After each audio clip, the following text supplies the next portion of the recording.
Retaliating C is a card that finds itself in the side deck every other format or every other two formats whenever it just finds its place. Right now it's pretty subpar, but in the future when we come into the Albaz Despia format, I feel like this card's going to be fantastic.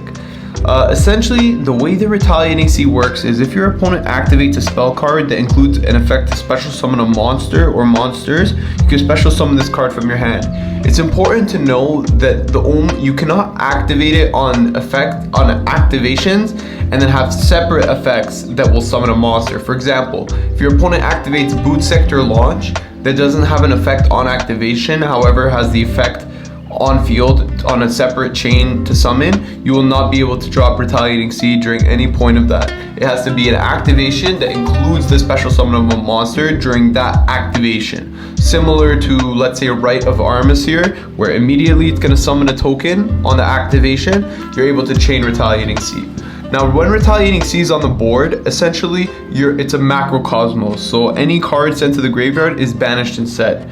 A cool tip is that your opponent can't even droplet this card because they must send cards directly to the graveyard as cost. However, while this card is up, all cards get banished instead. Therefore, you cannot pay costs that would have to go to the graveyard. And Retaliating C will find itself in a format where the graveyard is very reliant. It's very relevant in fusion type of formats, like when Shaddoll just came out. If you're able to drop a Retaliating C when they use Shaddoll fusion, you just take away all of their value, all of it. Like, they are not, it is not a good look. It is absolutely not a good look. Retaliating C puts in so much work versus all kind of graveyard strategies.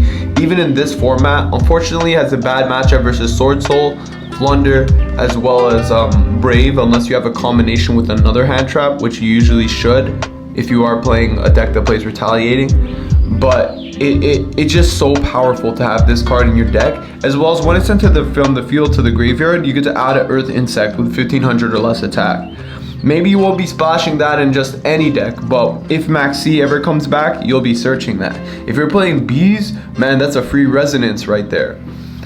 Retaliating C is a card that finds itself back in other formats, back in, you know what I'm saying, always comes in, phases out, and I think towards the Albaz structure deck, this might be relevant towards there. You know, as a fusion strategy, it usually has a good matchup versus those decks. I'm not entirely familiar with the Despias and the Albaz. I'm not sure if, like, I know that they can function if they get banished, but there are particular cards like Ejim Chain that wouldn't fully function and all that kind of stuff. So to me, I think it's gonna bring a big advantage going forward, and maybe you should pick up a set of Retaliating Cs.